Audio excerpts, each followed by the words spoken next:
Hi, it's Alice here. Welcome back to Make It with Alice, your channel to improve your communication skills, confidence building, and emotional intelligence. Today, we're going to talk about this. Building the life that you want starts with one conversation. Little guy with a question mark. My time as a former investigative journalist living in the Middle East, I got to ask a lot of questions, and I learned that the better questions you ask leads to better outcome. In this episode, we're going to talk about how to ask those questions to the people who are already living the life that you want, because it's all in the quality of questions that determines the quality of your life choices.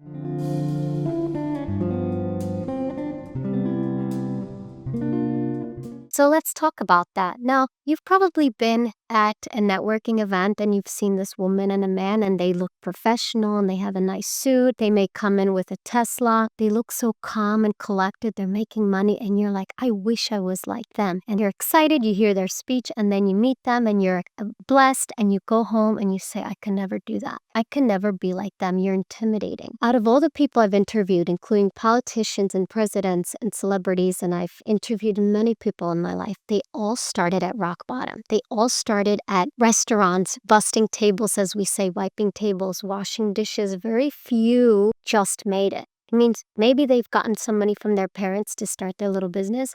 Most of them struggled.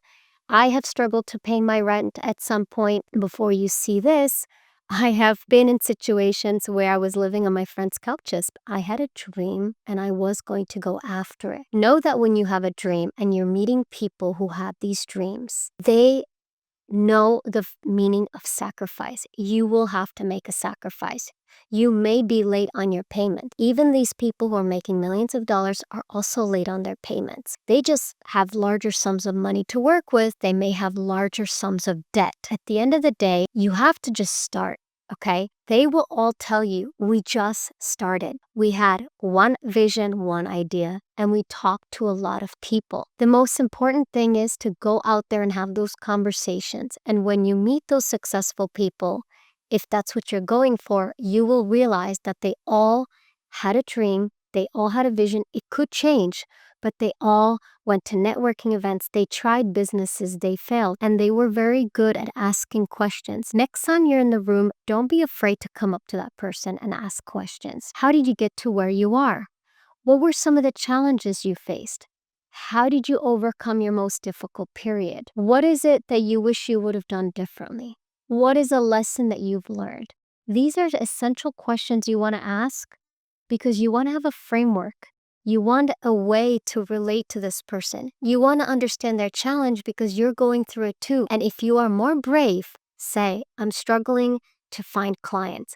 I'm struggling to pay my bills. I have a challenge with recruiting talent. Mention what your challenge is. Don't be ashamed because they will tell you, you know what, I have a friend who just went through it, or my friend may need help. Or, oh yeah, I was there. I remember. Try this. Because we cannot do it all in isolation.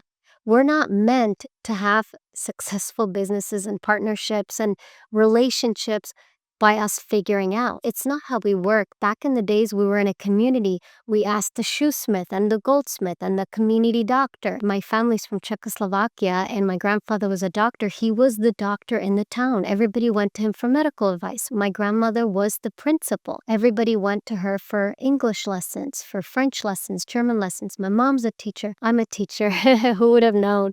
These are generational knowledges that gets passed down. So we're supposed to ask our parents and our elders, community members. So next time you're afraid to ask those questions, have a coffee with your neighbor. Reach out to that person on LinkedIn or even on their social media channels. They may or may not respond because they're super busy. But if you ask a thoughtful question, they may actually respond. I wish you the best of luck. Leave comments below. Let me know if you found this helpful and what specifically you found helpful in this video so I can make better videos for you. And we end each episode with do the best that you can every day.